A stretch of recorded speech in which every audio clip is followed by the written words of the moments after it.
புனிதமான கஅபா ஷரீஃப நீங்க கட்டி இருக்கிறீங்க. இதை நீங்க பரிசுத்தமாக ஆக்கி வச்சுக்கோங்க. பின்னால வரக்கூடிய மக்கள் என்ன செய்யணும்? இந்த காபத்துல்லாவை நோக்கி என்ன செய்யணும்? மக்கள் சாரசாரைய உலகத்துல ஒவ்வொரு மூல முடுக்கல வருவாங்க.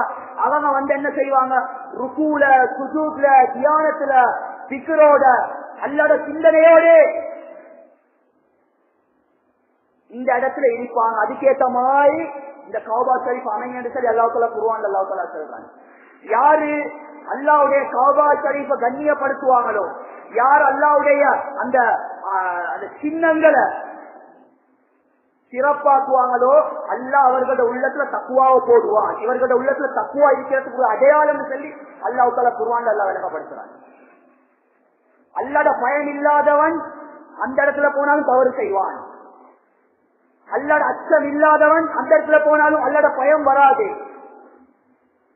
கண்ணியமான சகோதரர்களே, பெரியார்களே, இன்றைக்கு உள்ள நிலைமை என்னன்னு சொன்னால், ஒரு காலம் ஒன்று இருந்துச்சு. ஹஜ்ஜுக்கு போக்கல பிரயாணம் சொல்லக்கூடிய நேரத்துல செல்லுவாங்க. வந்து நான் போறேன்னு சொல்லுவாங்க, போயிட்டு வாரேன்னு சொல்ல மாட்டேன். போனா வாரது உறுதி இல்லை. அப்படியாப்பட்ட ஒரு பேணுதலான ஒரு காலம் ஒன்று இருந்துச்சு. ஆனா இன்றைக்கு அதிகமான ஹாஜிமார்களோட நிலைமை என்னன்னு சொன்னால், நியத்துக்கள் குழம்பிருச்சு. எல்லாத்துல நோக்கம் கல்வி, எல்லாத்துல நோக்கம் பணம். அவன் எடுத்தா ஹஜ்ஜுடைய குரூப் ஹஜ் கமிட்டி எடுத்தா அவனோட நோக்கம் பார்த்தா பணத்தை சம்பாதிக்கணும், பணத்தை உறுதி எடுக்கணும். எக்கேடு கெட்டு போனாலும் பிரச்சனை இல்லை, நோக்கம் மாறி. ஹஜ்ஜுன்னு சொல்ற ஒரு இபாதத், அந்த கஅபா ஷரீஃப கண்ணியப்படுத்த ஒரு இபாதத். இது அல்லாஹ்வுடைய பைத்துல், அல்லாஹ்வுடைய வீடு. இந்த இடத்துக்கு நாங்க தள்ளி எடுக்க கூடாது, மனசாட்சி இல்லாம தள்ளி எடுக்க கூடாது. அந்த அச்சமே இன்னைக்கு இல்ல.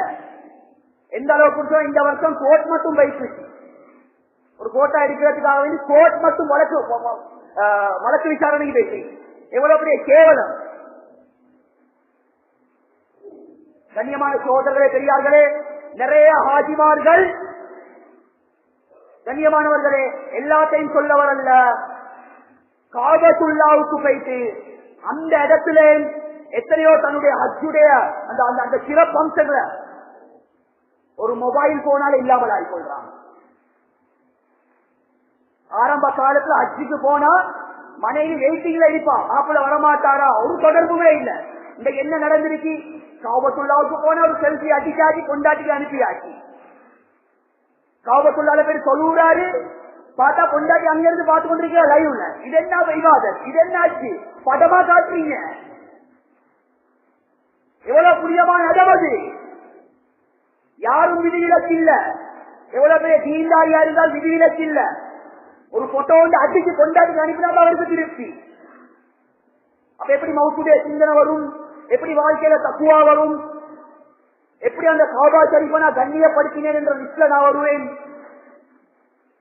கண்ணியமான சகோதரர்களே, பெரியார்களே, அதனால அந்த இடம் புனிதமானது, அந்த இடம் புனிதமானது, பரிசுத்தமானது. பரிசுத்தமான இடத்தை, அந்த புனிதமான இடத்தை நாங்களும் மொபைல கொண்டு அதை கேவலப்படுத்தினாம ருக்குவை கொண்டு, சுஜூத கொண்டு, இபாதத்தை கொண்டு அதை கண்ணியப்படுத்தினால் இன்ஷா அல்லாஹ் அல்லாஹ் எங்களே அல்லாஹ் தஆலா கண்ணியமாக்குவான். அதே மாதிரி கண்ணியமான சகோதரர்களே, பெரியார்களே, மூணாவது